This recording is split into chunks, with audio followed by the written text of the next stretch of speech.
સ્વરાજની ચૂંટણી પૂર્વે જામનગરના જામજોધપુરમાં ભાજપમાં ભડકો, વર્ષો જૂના કાર્યકર ભાજપથી નારાજ।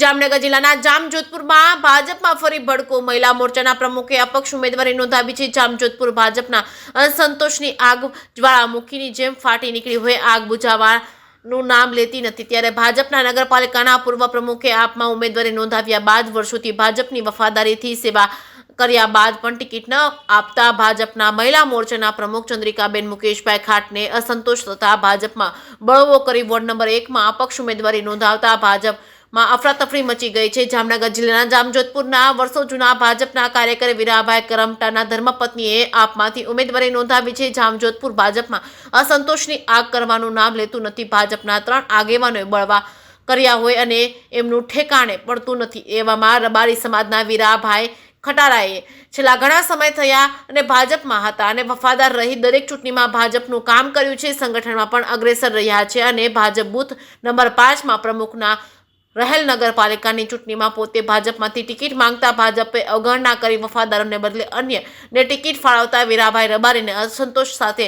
વોર્ડ નંબર 5 માંથી પોતાના ધર્મપત્ની નીમુબેનને આમ આદમી પાર્ટીમાંથી મેદાનમાં ઉતારી જામજોધપુરના ધારાસભ્ય હેમંતભાઈ ખવાના હસ્તે વીરાભાઈ રબારી પણ આમ આદમી પાર્ટીમાં જોડાઈ ગયા છે। ત્યારે ભાજપમાં અસંતોષ તથા જૂથવાદ ચરમસીમાએ પહોંચી ગયું છે। જામજોધપુર માર્કેટયાર્ડમાં સભ્ય છે અને છેલ્લી 5 ટર્મ થયા ચૂંટાતા રાજેન્દ્ર કુમાર ખીમજીભાઈ કાલસરિયાની ભાજપમાંથી ટિકિટ કપાતા આક્રોશ સાથે જણાવેલ કે મારી ટિકિટ કપાતા વોર્ડ નંબર 3 માં અપક્ષ તરીકે ઝુકલાવેલ છે તેમ રાજુભાઈએ જણાવ્યું હતું। જે કેસ ગુજરાતી સાથે હર્ષલ ખંડેરિયા, જામનગર। હું રાજેન્દ્ર કુમાર ખીમજીભાઈ કાલરિયા, હું નગરપાલિકામાં 5 ટર્મથી ચૂંટાયેલ છું અને માર્કેટિંગ યાર્ડમાં 5 ટર્મથી ચૂંટાયેલ છું।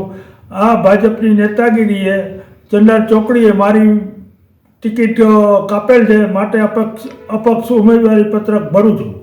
હું ચંદ્રિકાબેન મુકેશભાઈ ખાટ, મહિલા મોરચા પ્રમુખ ભાજપ બોલું છું કે મને ટિકિટ ભાજપની ના મળવાથી મેં આજે 25 વર્ષથી તનતોડ મહેનત કરું છું, નિસ્વાર્થથી એની સેવા કરી અને ક્યાંય પણ મારી હાજરી ના હોય એવું ના બને, એટલે મને આજની તારીખમાં ટિકિટ ના મળી એટલે હું અપક્ષનું ફોર્મ ભરું છું।